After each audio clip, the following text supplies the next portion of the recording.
台南市议员曾子杰长期关心儿童的教育，每年除了定期关怀特殊教育的学童，今年也阁首次有文具店来结合，希望捐赠文具的用品给东区的学童。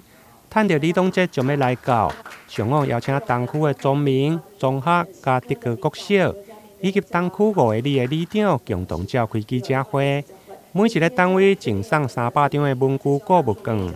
作为儿童节的礼物。今天会有这个记者会呢，最主要首先要感谢一个主角。那因为这个主角呢，他为善不欲人知，那是非常的低调，就是我们9x9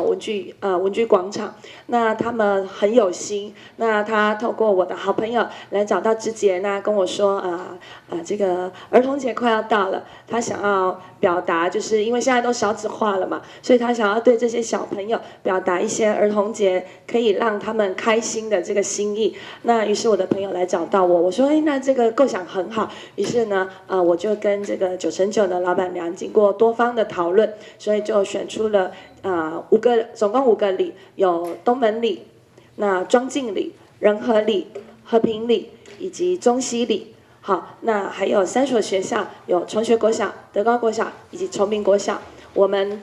透过这个9x9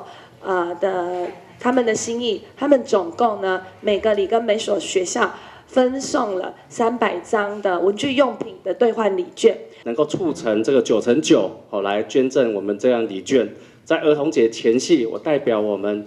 黄市长以及我们郑局长，先谢谢今天有这样的善举，我们是掌声再谢谢一下，我们今天大家来促成这样子一个美好的事情。受赠单位包括东区的中明、中学加德高国小，涵盖的里有中西、南门、仁和、和平加中敬等里。另外，议员曾子杰上午嘛特别前往中明国小，甲小朋友来互动。除了11地震购物券，另外嘛有业者赞助笔筒，总共500